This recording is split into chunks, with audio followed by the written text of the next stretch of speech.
Labvakar,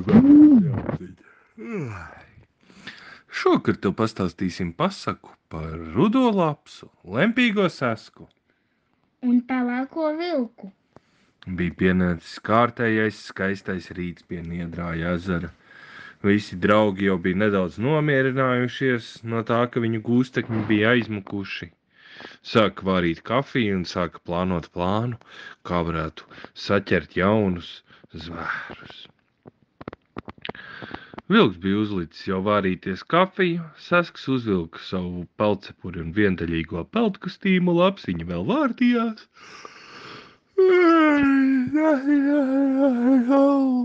Un viņi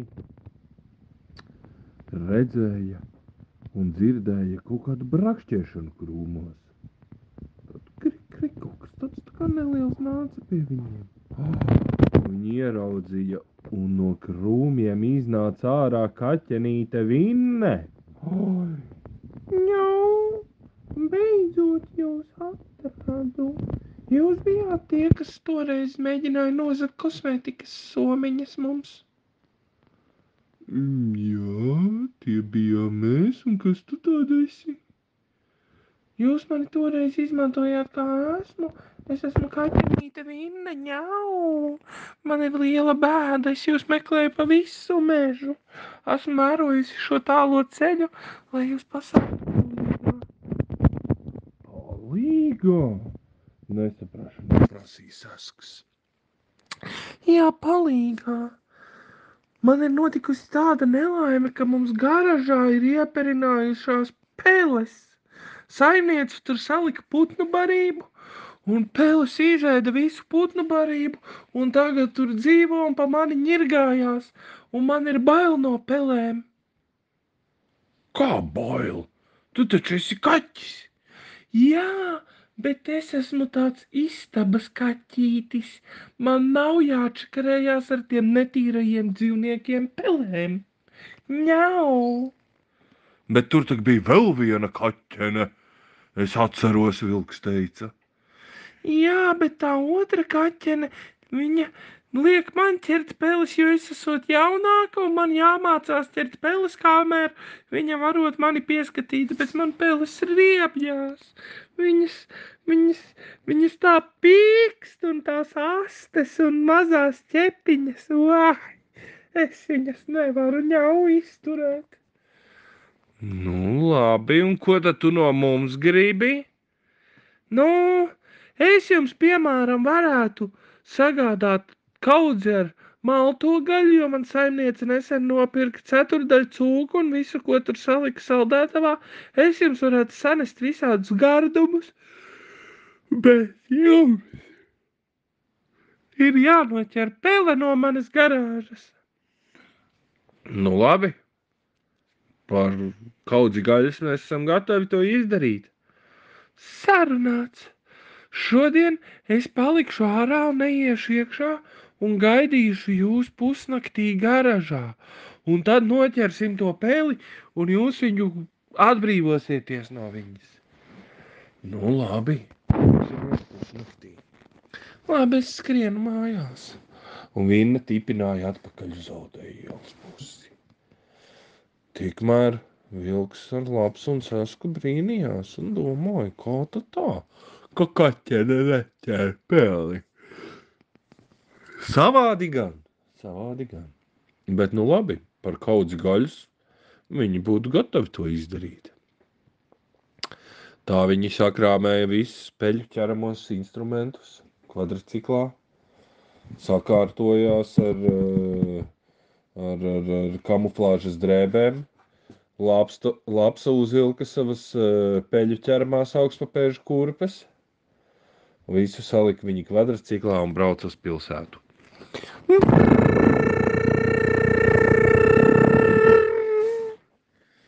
Tā viņa aizbrauca uz pilsētu un brauca augšā Lazdakalnu pusē un gāja skatīties, kur Vinne ir palikusi un kur tad ir viņu ķeramā pele. Jo viņi jau nesen ir visādus zvērus noķēruši, tad viņi noķēra zaķi, tad meža kuili un tagad peli. Viņi gāja, Vinne parādīja, kur ir garāžas atslēgas. Viņi klusu atslēdz tās vaļā un skatījās pie putnu barības, kas skrubinās 2 pelītes. Viņas grieza iekšā saulespuķu sēklas uz velna paraušanu. Viņas skrubinājās. Un lapsa metās pelēm virsū. Un peles uzskrēja augšā uz trepēm. Vilks tikmēr stāvēja pie durvīm, lai viņas neuzmūk ārā. Un vilks teica, Saska, palīdzi lapsai. Bet bija viens bet. Saskam jau to negribējās teikt, bet arī viņam ir ļoti bail no pelēm.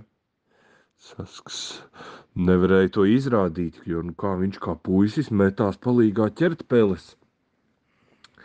Un lapsa viena netika ar viņām galā, jo viņas bija ļoti ātri sēdušās saulespuķu sēklas. Pašā spēka gados viņas bija peles. Un tad viņi ķēra. Un viena pele uzskrēja Saskam pa kāju augšā uz muguras. Un Sasks sāka bļaut tā kā maza Sasku meitene. Ai! Ai! Novāciet to no manis! Novāciet! Un lapsa, tati, Saska! Turies! Un lapsa paņēma no plauktiņa lauku un zvēla Saskam pa muguru tā kā pa peli. Un sanāca, kā viens mājās uzrāva pa muguru, bet peli aizmuka prom. Sasks izrāva lauzni lapsai no rokām, sadeva pašai bišķi pa asti. Un tad viņi ķēra peles tālāk. Lapsa saka, Saska, es jau tā negribēju tev nodarīt pāri. Un tad viņi metās augšā pa trepēm un paņēma un pirmo peli noķēra. Un lapsa pielika klāt nagu. Pelei pie rīklas un teica, Ev tu, otra, ja tu gribi savu pārinieci dzīvu, es tev iesaku padoties. Tati, tau. Un otra pelīte ieraudzīja, ka pirmā ir noķerta ar lapsas nagu jau pie rīklas, nāca ārā no slēpņa. Un laps teica, Saska, paņem viņu ciet. Un Sasks gāja un saviebies, uzlika pelēju uz ķepiņām savilcējus, paņēma arī lapsas peli, salika tur savilcējus un nesa peles uz kvadrciklu. Viņi bija nolēmuši viņas vest prom no Audē ielas uz Niedrāja ezeru, lai viņas dzīvo mežā. Saskam ļoti sāpēja mugura, bet viņi aizgāja un prasīja, Vinne, kur ir mūsu sarunātā balva? Mēs savu vienošanās daļu esam izdarījuši, peles ir noķertas. Un Vinne teica, jā, viss kārtībā, viss kā runāts. Un viņa izvilka no galda pakšas ārā milzīgu maisu, kur bija iekšā visādas svaigas gaļiņas, šķiņķīši, cauraudzīši, lāpstiņas un maltā gaļa. Zvēri tik ļoti gribēja to. Viņi salika visu gaļu kvadrciklā, peles ielika iekšā kvadrcikla piekabē krātiņā, dzīvnieku transportējamajā piekabē. Un pele gribēja lapsai iekost, un lapsa paņēma pelei uzrāva bišķi pa galvu un pa plecu. Mierā, mazās! Un tad viņi brauca atpakaļ uz Niedrāja ezeru.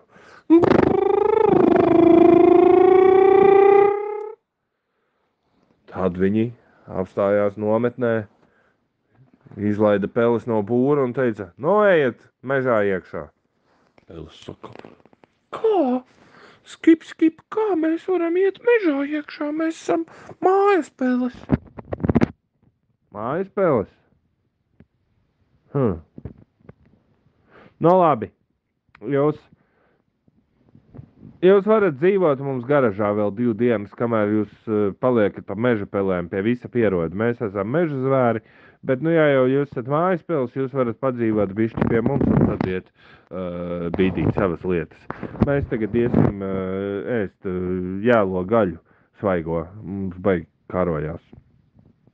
Peles teica, jā, labi, mēs labprāt padzīvotu, bet mums visas mantas un saulespuķu sēklas palika pilsētā. Varbūt jums ir kāds gabaliņš siera? Labs domājat, tiešām. Viņu pārtikas bedrē bija palicis pilzītas siers.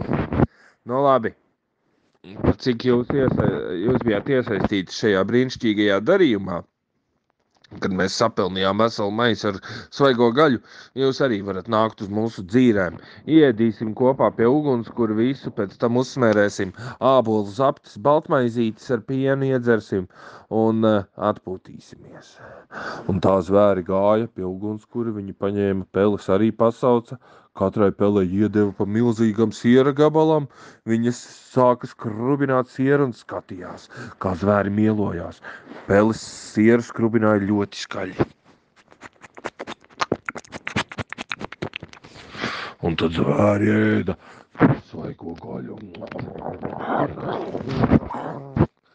Sasks turējās no pelēm pa gabalu, jo viņam vēl joprojām no viņām tā kā bija bišķi bail. Tā viņi visu paēda. Sasks aizgāja ezerā vēl uz savu vakara peldi, paplunčājās savā peldcepurē un viendaļīgajā peldkostīmā. Tad viņš iznāca ārā, noslaucījās. Peles jau bija apēdušas savu sieru. Lapsa jau bija iestājusies līdzenīgi. Tad visi devās pie miera. Peles ar pilnajiem vēderiem. Mājas dzīvnieki, nevis kā meža, bet kā tādi pilsētas dzīvnieki, gāja uz garāžu, kur stūrī sakārtoja avīžu gultiņas un arī devās pie miera. Tāpat daram arī mēs. Ar labu naktī. Labvakar,